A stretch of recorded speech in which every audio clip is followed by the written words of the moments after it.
I've never seen Firefly before, and I just watched episode 4, Shindig. First, I want to talk about the new intro. I was excited to have a new intro because I was not a big fan of the last one. So when I heard Mal's voice, I was extremely happy. His little line about, "You got a job, we can do it." Does that mean every character is going to get their own intro? Because that would be kind of cool. It did take until episode 4, but I am officially singing and humming the theme song, so you guys were right about that one. I enjoyed Shindig for a lot of reasons, but it was a very heavy Inara Mal episode, so I want to get into the crew first. Kaylee was her usual adorable and smart self. Kaylee has such a big heart, and I feel like people pick on her simply because she is like pure joy and they are jealous. First, it was Jane, then Mal, and then the girls at the ball.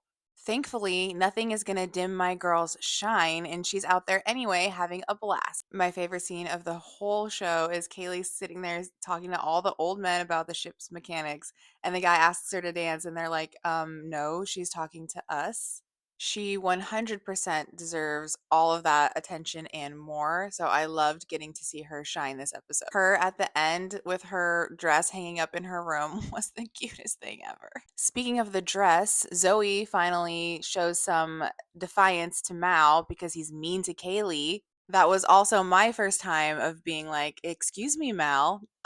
No." So I was really glad that Zoe stuck up to Mal on that one. We get to see the intimate side of Zoe and Wash. They seem incredibly happy in these scenes, and even in the beginning, the dynamic between Zoe and Wash and Mal was very humorous, very light. Overall, the scenes in this episode really painted their relationship as very solid. And although Mal can kind of get in the way sometimes, it doesn't seem like he's actually a big problem in their relationship. Next up, we have River. I was just expecting a lot more of mumbling from River because that's all we've been getting. It was nice to see her have a little bit of an attitude and not be the timid River that we have been seeing so far. Guess she's like reading Badger's mind, but his face while she's doing it is priceless. I love that actor. I love him as Crowley, and now I love him as Badger too. If River is reading people's minds, she's going to be incredibly useful to this crew. One thing I love about this show, and I think Buffy also does this, is that every character is funny. The rest of the crew is really the comedic relief to the Mal Inara drama that's the rest of the episode. They are providing us with the laughs while Mal and Inara are making us go, loved seeing Jane as the comedic relief. They all get to be the comedic relief in some way, but it was really great to see him like bonding with the crew in a way where he wasn't being mean or creepy. Now to Inara and Mal.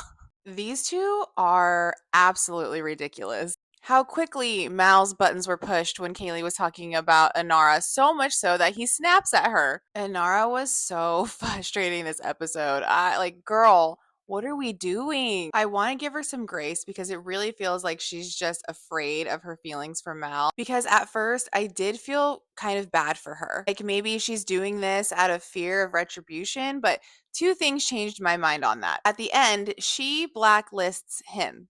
He says, "You'll never work in this town again." And she's like, "Wrong, you'll never have another companion." So she did have some power there. Two, at the end, she tells Mal, "Oh, I was never planning on staying." Excuse me? Then what was all this about? I feel like Anara is maybe not so fond of her profession, but she's too afraid to step away from it. As Mal says, she doesn't want to live outside the rules. So she's using Atherton's offer as like a show of his goodwill. Like, well, look, he's offering for me to stay here. He's trying to make a better place for me.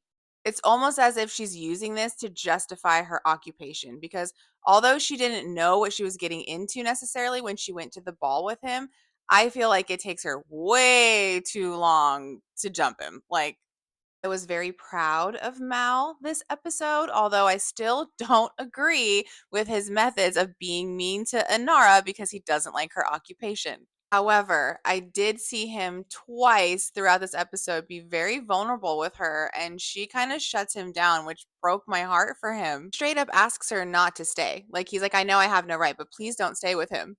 I feel like that was definitely him reaching out to her. And then again, at the end, he asks her, "Well, why weren't you going to stay?" Hinting like possibly because of me. And she chickens out and says, "I could never leave Serenity. It's all about the ship."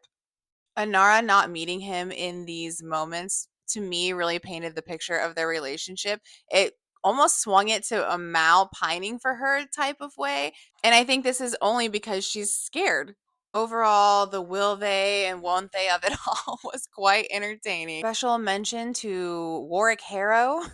Hilarious. The Lord with the sash. His hating on Atherton was hilarious, and him and Mal bonding over their hatred of him, getting him the job was hilarious. Kaylee at the buffet. Is that him? Jane saying he would take off all his clothes as a distraction. Next up is episode 5, Safe. I know we just picked up some cargo from the Lord, so we'll see where that takes us. Now, this video was a little longer than usual, so let me know how you feel about that. And as always, thank you for watching.